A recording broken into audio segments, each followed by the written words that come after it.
Student, पिछले lecture में हमने बात की थी, टूल्स की बात की थी, उन कंपोनेंट्स की बात की थी जो रिकॉम्बिनेंट डीएनए टेक्नोलॉजी में इस्तेमाल होते हैं। और आज हम बात करेंगे mechanism of recombinant DNA technology, या आप इसको procedure of recombinant DNA technology भी कह सकते हो, मैकेनिज्म कह लो, या इसको कह लो procedure of recombinant DNA technology. अच्छा देखें, रिकॉम्बिनेंट डीएनए टेक्नोलॉजी के प्रोसीजर के कितने स्टेप्स हैं। इसके 3 स्टेप हैं mainly. Formation of recombinant DNA, सबसे पहले हमने रिकॉम्बिनेंट डीएनए बनाना है। उसके बाद transformation of expression, suitable expression system by recombinant DNA, यानी एक किसी भी बैक्टीरिया को जो है वो आपने ट्रांसफॉर्म करना है, तब्दील करना है रिकॉम्बिनेंट डीएनए डालकर। आप ये भी कह सकते हो कि जो एक्सप्रेशन सिस्टम है उसमें आपने रिकॉम्बिनेंट डीएनए इंसर्ट करना है दूसरे स्टेप में। और लास्ट के अंदर है आइडेंटिफिकेशन ऑफ ट्रांसफॉर्म क्लोन, और उसके बाद ट्रांसफॉर्म क्लोन को आपने क्या करना है, आइडेंटिफाई करना है। तो वन बाय वन ये स्टेप्स हम जो है वो डिस्कस कर लेते हैं। सबसे पहले formation of recombinant DNA. Recombinant DNA हम किस तरीके से बनाते हैं। सबसे पहले तो रिकॉम्बिनेंट डीएनए बनाने का जो सबसे पहला स्टेप है उसमें आपने क्या करना है, isolation of gene of interest. आपका जो जीन ऑफ इंटरेस्ट है आपने उसको आइसोलेट करना है। यानी मिसाल के तौर पे अगर आपका gene of interest human insulin gene है, तो आपने क्या किया, ये ह्यूमन के क्रोमोसोम डीएनए से इंसुलिन का जीन ये निकाल लिया। यानी आपने क्या किया, जीन ऑफ इंटरेस्ट को सबसे पहले आपने क्या करना है, आइसोलेट करना है। इसके साथ आपने जो है वो किसको आइसोलेट करना है, एंड वेक्टर। और साथ में किसको आइसोलेट कर लेना है, वेक्टर को। आपको पता है वेक्टर के तौर पे ज्यादातर किसको इस्तेमाल करते हैं, हम इस्तेमाल करते हैं वेक्टर के तौर पे ज्यादातर प्लाज्मिड को, बैक्टीरिया के प्लाज्मिड को इस्तेमाल कर रहे हैं। तो ये काम आपने कर लिया सबसे पहले कि जीन ऑफ इंटरेस्ट को आइसोलेट कर लिया। और उसके बाद आपने क्या किया, वेक्टर को जो है वो क्या किया, जो है वो आइसोलेट कर लिया। इसके बाद आपने क्या करना है, नेक्स्ट जो स्टेप है, डाइजेस्ट। डाइजेस्ट करना है किसको, वेक्टर को। वेक्टर को डाइजेस्ट करना है, मतलब यहाँ पर वेक्टर को आपने कट करना है, वेक्टर को। और किसको, वेक्टर बेसिकली क्या है, ये डीएनए है। कौन सा डीएनए, आपको पता है वेक्टर जो है वो प्लाज्मिड है। और इसको आपने कट किसके जरिए करना है या डाइजेस्ट किससे करना है, विद सैम रेस्ट्रक्शन एंजाइम। वही रेस्ट्रक्शन एंजाइम जिससे आपने किसको कट किया था, जिससे आपने कट किया था, by which gene of interest is cleaved, यानी जिससे आपने जीन ऑफ इंटरेस्ट को कट किया था। जिससे आपने जीन ऑफ इंटरेस्ट को कट किया था, उसी रेस्ट्रक्शन एंजाइम से आपने क्या करना है, इस वेक्टर को जो है वो कट करना है। तो यहाँ पर हम जो है वो इस वेक्टर को उसी जीन ऑफ इंटरेस्ट से क्या किया, हमने ये कट कर लिया, ताकि स्टिकी एंड तो बन जाए दोनों। तो स्टिकी एंड के बारे में आपको पता है कि जो स्टिकी एंड मैंने आपको बताए थे, कुछ स्टिकी एंड यहाँ पर होंगे इस जीन ऑफ इंटरेस्ट में, और सेम स्टिकी एंड यहाँ पर होंगे। और उसके बाद फिर नेक्स्ट स्टेप में हमने क्या करना है, नेक्स्ट स्टेप में आपने ये काम करना है कि आपने वेक्टर को भी कट कर लिया।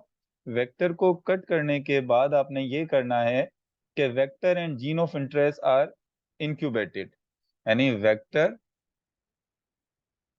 And gene of interest incubated, यानी वेक्टर और जीन ऑफ इंटरेस्ट को क्या करना है, आपने मिला देना है, उसको मिलाना है, ज्वाइन करना है। इंक्यूबेटेड का मतलब यहाँ पर ज्वाइन करना है, ज्वाइन टुगेदर। वेक्टर और जीन ऑफ इंटरेस्ट को क्या करना है, ज्वाइन टुगेदर करना है। और किसकी हेल्प से करना है, in the presence of DNA ligase. आपको पता है ज्वाइन करने का काम कौन करेगा, डीएनए लाइगेज।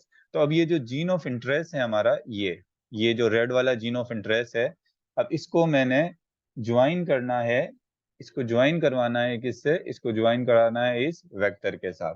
और इसके लिए हमने जो एंजाइम यूज किया है, वो एंजाइम हमने कौन सा यूज किया है, एंजाइम हमने यूज किया है डीएनए लाइगेज। आपको पता है ये फॉस्फोडाइस्टर बॉन्ड बनाएगा इन जीन ऑफ इंटरेस्ट और वेक्टर के न्यूक्लियोटाइड के दरमियान में। अब इसके बाद हमें जो मॉलिक्यूल मिला, अब ये the result is in the formation of recombinant DNA molecule.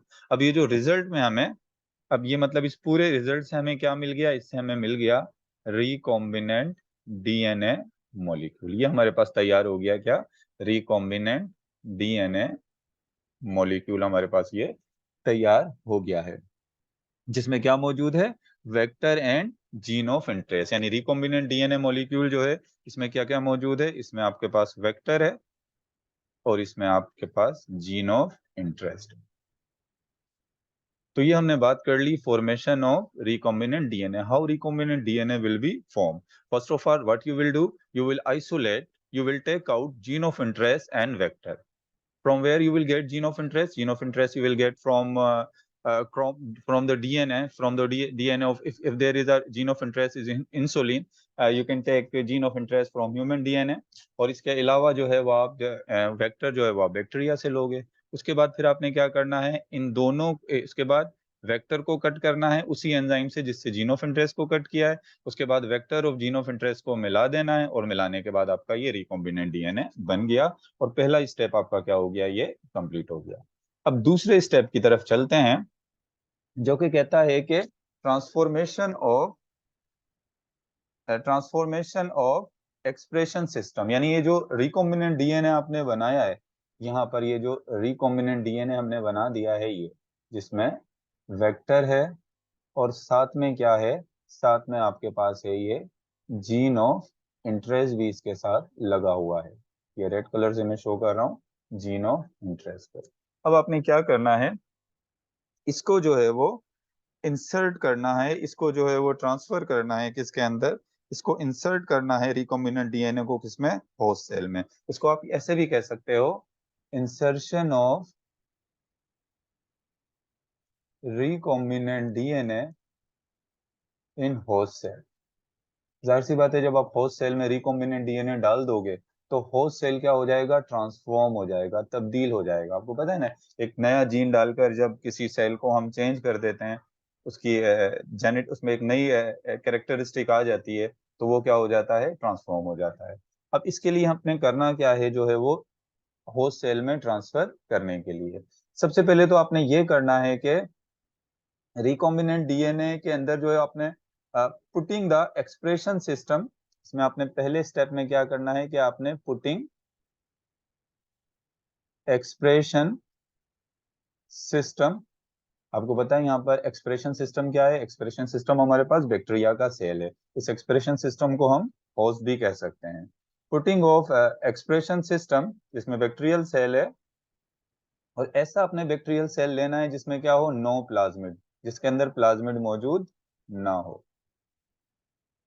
And recombinant plasmid या recombinant DNA into the send medium. And recombinant DNA कह लें या इसको रिकॉम्बिनेंट प्लाज्मिड कह लें इन सेम मीडियम।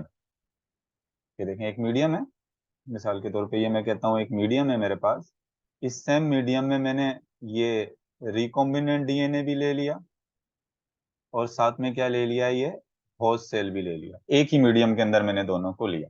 तो transformation of expression system bye suitable expression, इसमें दो दफा एक्सप्रेशन आ गया है, एक minute, transformation of suitable expression system by recombinant DNA. यहाँ पर सुटेबल एक्सप्रेशन सिस्टम क्या है, ये बैक्टीरिया है, इसको आपने ट्रांसफॉर्म करना है, इसको आपने चेंज करना है, किससे, रिकॉम्बिनेंट डीएनए से। और कैसे चेंज करेंगे, जब आप रिकॉम्बिनेंट डीएनए इसके अंदर इंसर्ट करेंगे। तो इंसर्ट करने के लिए क्या करना है, पहले इन दोनों को एक ही मीडियम के अंदर रख देना है।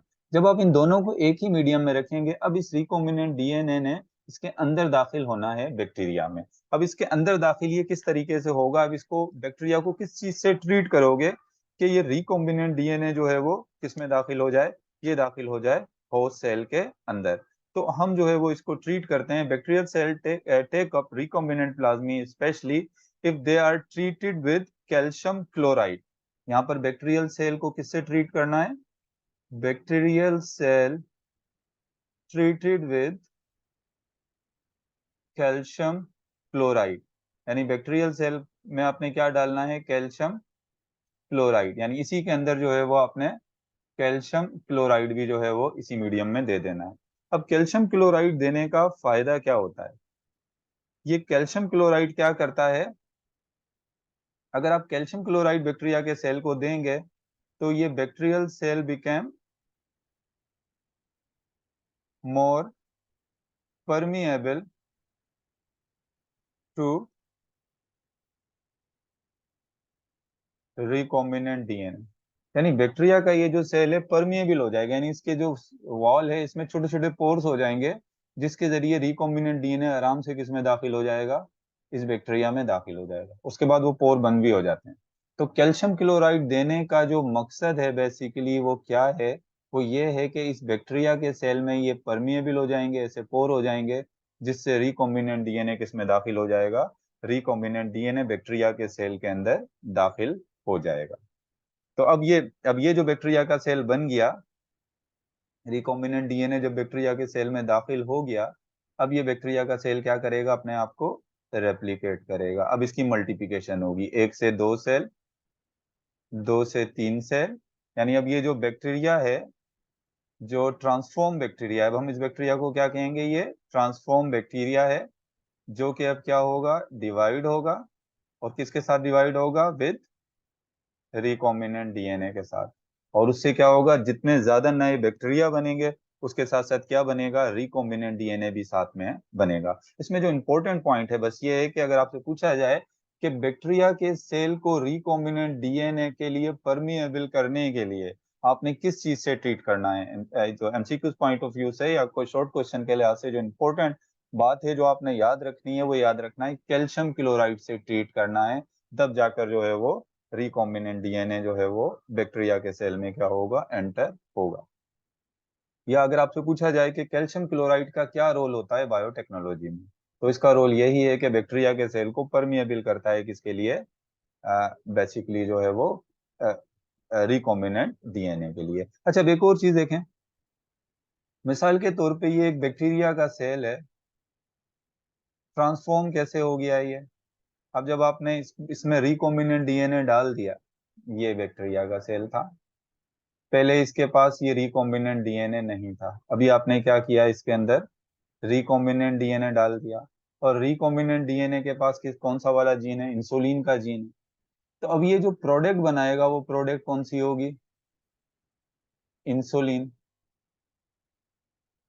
ये पहले बैक्टीरिया जो था इसके पास इंसुलिन का जीन बनाने की सलाहियत नहीं थी, लेकिन जब आपने इसमें रिकॉम्बिनेंट डीएनए डाला तो इसमें इंसुलिन बनाने की सलाहियत आ गई। तो इसका मतलब ये क्या हो गया, ये ट्रांसफॉर्म हो गया है। ट्रांसफॉर्म का मतलब ये चेंज हो गया है, और इसको चेंज किसने किया है, रिकॉम्बिनेंट डीएनए। तो ये सेकंड स्टेप हो गया। अब तीसरे स्टेप की तरफ चलते हैं, identification and transform of transform clone. यानी यहाँ पर जो है, ये भी इसको आप कह सकते हैं selection of bacteria with foreign gene, इसको आप ये भी कह सकते हो, इस स्टेप को आप ये भी कह सकते हो selection of bacteria with foreign gene. अब इधर देखें, मैं सबसे पहले तो आपको एक चीज ये बता दूं कि यहाँ पर जब आप, ये एक मीडियम है जहां पर ये बैक्टीरिया थे, और बैक्टीरिया के अंदर हमने क्या किया था, एक दो बैक्टीरिया इस्तेमाल नहीं किए थे, ज्यादा बैक्टीरिया यूज किए थे। और इन बैक्टीरिया में क्या इंसर्ट किया था, जीन ऑफ इंटरेस्ट यानी रिकॉम्बिनेंट डीएनए। इसमें भी रिकॉम्बिनेंट डीएनए चला गया, इसमें भी रिकॉम्बिनेंट डीएनए चला गया। लेकिन कुछ बैक्टीरिया ऐसे होंगे जिनमें रिकॉम्बिनेंट डीएनए नहीं जाएगा, कुछ बैक्टीरिया ऐसे भी हैं जिनमें रिकॉम्बिनेंट डीएनए नहीं गया। अब आपने आइडेंटिफाई करना है, इस कॉलोनी में आपने आइडेंटिफाई करना है कि कौन से बैक्टीरिया हैं जिसमें रिकॉम्बिनेंट डीएनए गया है, और कौन से बैक्टीरिया ऐसे हैं जिनमें जो है वो रिकॉम्बिनेंट डीएनए नहीं गया। कौन से बैक्टीरिया हैं जिनमें फॉरेन जीन यानी रिकॉम्बिनेंट डीएनए के साथ फॉरेन जीन है, फॉरेन जीन मौजूद है और किसमें नहीं है। तो इस कॉलोनी में तो दो तरह की बैक्टीरिया हैं, एक तो नॉन रिकॉम्बिनेंट यानी जिनमें रिकॉम्बिनेंट डीएनए नहीं है, और एक रिकॉम्बिनेंट वाले हैं, दो हैं। तो इसको आइडेंटिफाई करने का तरीका क्या होता है, तो देखो, इसको आइडेंटिफाई करने के दो तरीके होते हैं। एक तो होता है बाय एंटीबायोटिक, एक आपने एंटीबायोटिक के जरिए करना है, और दूसरा जो तरीका होता है बाय एक्सगैल, एक एक्सगैल के जरिए और एक एंटीबायोटिक के जरिए। दो तरीके हैं जिसके जरिए से आपने जो है वो क्या करना है, आइडेंटिफाई करना है किसको, सिलेक्ट करना है किसको, उस बैक्टीरिया को जो ट्रांसफॉर्म है, ट्रांसफॉर्म क्लोन, यहाँ बैक्टीरिया को ही के बारे में ही बात कर रहे हैं जिनके पास क्या है, फॉरेन जीन है, उन्हीं बैक्टीरिया को ट्रांसफॉर्म क्लोन कह रहे हैं। अब यहाँ पर आपने उनको आइडेंटिफाई करना है। तो मैंने आपको बताया था ये कि, एक मिनट में आपको थोड़ी सी पहले एक चीज यहाँ पर बता दूं कि जब हमने आपको पता है कि जो बैक्टीरिया होता है, बैक्टीरिया के प्लाज्मिड पर लगे होते हैं एंटीबायोटिक रेजिस्टेंस जीन। कौन से जीन लगे हुए होते हैं? Antibiotic resistance gene. अब मिसाल के तौर पे ये बैक्टीरिया है, मैंने इसका प्लाज्मिड लिया, इसके प्लाज्मिड पर दो एंटीबायोटिक के रेजिस्टेंस के जीन थे। एक तो एम्पिसिलिन और दूसरा जो था वो था टेट्रा साइक्लिन। ये दो एंटीबायोटिक रेजिस्टेंस के जीन इस पर क्या है, मौजूद थे। एंटीबायोटिक रेजिस्टेंस जीन्स का मतलब ये होता है कि अगर आप इसको एम्पिसिलिन दोगे तो एम्पिसिलिन इसके ऊपर कोई असर नहीं डालेगी, रेजिस्टेंस जीन मौजूद है, एम्पिसिलिन इसकी ग्रोथ को नहीं रोक सकती। और दूसरा टेट्रासाइलिन भी इसको दोगे तो टेट्रासाइलिन की रेजिस्टेंस जीन इस बैक्टीरिया के पास मौजूद है, तो इसकी ग्रोथ को नहीं रोक सकते। अच्छा, अब क्या करते हैं हम, जो जीन ऑफ इंटरेस्ट लगाते हैं ना, जीन ऑफ इंटरेस्ट हम कहाँ लगाते हैं? जीन ऑफ इंटरेस्ट हम लगाते हैं ये टेट्रासाइलिन वाली जगह पर। कहां पर लगा दिया? टेट्रासाइलिन वाली जगह पर। और वो जो एम्पिसिलिन वाली जगह है, यहाँ इसको छोड़ दिया, एम्पिसिलिन रेजिस्टेंस। अब देखो इसके पास टेट्रासाइलिन रेजिस्टेंस जीन मौजूद नहीं है, लेकिन इस बैक्टीरिया के पास क्या मौजूद है? एम्पिसिलिन रेजिस्टेंस जीन मौजूद है। अब इधर देखो, और ये प्लाज्मिड पर ही होता है, दूसरी जगह पर मौजूद नहीं होता ये एंटीबायोटिक रेजिस्टेंस जीन, किसमें? बैक्टीरिया में। अब क्या होगा, हमने क्या किया कि यहाँ पर ये बैक्टीरिया है, इस कॉलम में यहाँ पर ये बैक्टीरिया है। आपकी बुक में जिस तरह लिखा हुआ है फिलहाल इसी तरह समझा रहा हूँ, वरना तो ये प्रोसीजर थोड़ा डिफरेंट है, लेकिन जो आपकी बुक में दिया हुआ है उसी तरह से बात कर लेते हैं। अब देखो कि दो बैक्टीरिया हैं जिनके पास फॉरेन जीन मौजूद है, यानी प्लाज्मिड मौजूद है, और इनके पास मौजूद नहीं है। अब क्या होगा, आप यहाँ एम्पिसिलिन एंटीबायोटिक दे दो, ये दोनों बैक्टीरिया जिनके पास फॉरेन जीन नहीं है, जिनके पास प्लाज्मिड नहीं है, वो तो मर जाएंगे क्योंकि उनके पास एम्पिसिलिन रेजिस्टेंस के जीन ही मौजूद नहीं है, और ये सर्वाइव कर जाएंगे। तो यहां पर हम पहला तरीका क्या है एंटीबायोटिक का, कि आइडेंटिफिकेशन ऑफ ट्रांसफॉर्म क्लोन जो हम कर रहे हैं वो कैसे करें? By particular antibiotic for which resistance gene is found on plasmid, जिसमें रेजिस्टेंस जीन, कौन से वाली antibiotic? For which resistance gene found in plasmid. और यहाँ पर जो रेजिस्टेंस जीन प्लाज्मिड में मौजूद है, वेक्टर में जो मौजूद है, वो कौन सा है? वो है ampicillin. At the transformed clone has got resistance against an antibiotic, so it remain alive and continue grow. यानी जिनके पास जो है वो एम्पिसिलिन रेजिस्टेंस जीन मौजूद है, those have antibiotic resistance gene continue to grow. यानी जिनके पास प्लाज्मिड है ये कंटिन्यू ग्रो करेंगे, इन पर एंटीबायोटिक कोई असर नहीं डालेगी। जबकि अगर इस जबकि where the untransform clone are killed by antibiotic, और जो अनट्रांसफॉर्म होंगे, अनट्रांसफॉर्म क्लोन जिनके पास प्लाज्मिड नहीं है, वो क्या हो जाएंगे? वो बेसिकली जो है वो किल हो जाएंगे, किल्ड बाय एंटीबायोटिक। वो एंटीबायोटिक के जरिए क्या होंगे? किल होंगे। तो एक तरीका तो जो है ये है, और उसके बाद फिर इन्हीं इन्हीं सेल्स को जो ग्रो कर रहे हैं जिनमें एंटीबायोटिक रेजिस्टेंस जीन है, इन्हीं को आगे हम जो है फर्दर जो है रेप्लिकेशन के लिए या कोई प्रोडक्ट बनाने के लिए जो है इस्तेमाल करेंगे। अच्छा, दूसरा मेथड है जो कि फेडरल बोर्ड की बुक में तो नहीं दिया हुआ, लेकिन ये सिंध बोर्ड की बुक में दिया हुआ है, बाय एक्सगेल, बाय एक्सगेल मेथड। तो ये एक दूसरा तरीका है जिसके जरिए हम जो है वो सिलेक्ट करते हैं किसको? उस बैक्टीरिया को जिसके पास फॉरेन जीन होते हैं। अब एक्सगेल जो है वो मेथड ये क्या है, ये भी मैं थोड़ा सा आपको बता देता हूँ। देखो, एक तो ये होता है कि हम ये जो बैक्टीरिया है, इसका जो प्लाज्मिड होता है, इस प्लाज्मिड को जब हम लेते हैं तो इस प्लाज्मिड के ऊपर बाज दफा ये होता है कि हम जो जीन ऑफ इंटरेस्ट लगाते हैं वो एंटीबायोटिक रेजिस्टेंस जीन पर लगा देते हैं, जैसे ये एंटीबायोटिक रेजिस्टेंस जीन पे लगाते हैं। लेकिन बाज दफा ऐसा भी होता है कि हम gene of interest antibiotic resistance gene पर नहीं लगाते। यहाँ पर दूसरा भी जो है वो जीन होता है जिसको कहते हैं लेग जेड जीन। इसी प्लाज्मिड पर एक दूसरा जीन भी होता है जिसको हम क्या कहते हैं, जिसको हम कहते हैं लेग जेड जीन। अब देखो इस लेग जेड जीन का पहले काम देख लो कि ये लेग जेड जीन करता क्या है। ये एक एंजाइम बनाता है बीटा गैलेक्टोसाइडेज। ये क्या प्रोड्यूस करता है, लेग जेड जीन एक एंजाइम प्रोड्यूस करता है बीटा गैलेक्टोसाइडेज। ये एक एंजाइम प्रोड्यूस करता है बीटा गैलेक्टोसाइडेज।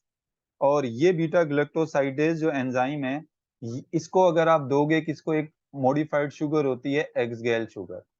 ये एक्सगेल शुगर को जो है वो क्या करेगा, इसको जो है वो इसको हाइड्रोलाइज करेगा। इसको क्या करेगा, और हाइड्रोलाइज करेगा, और हाइड्रोलाइज करके किस तरह का कलर इसको कर देगा, ब्लू कलर। तो लेगजेड जीन जो है वो वेक्टर पे मौजूद होता है। अगर जो है वो उस लेगजेड जीन का जो है, मैंने आपको काम बता दिया, ये एक्स गेल जो शुगर होती है उसको हाइड्रोलाइज कर देता है। किसके जरिए हाइड्रोलाइज करता है, एक एंजाइम बनाता है बीटा गैलेक्टोसाइडेज, यील्डिंग अ ब्लू कलर। और जब इसको हाइड्रोलाइज करेगा तो कैसा कलर देगा, ब्लू कलर देगा।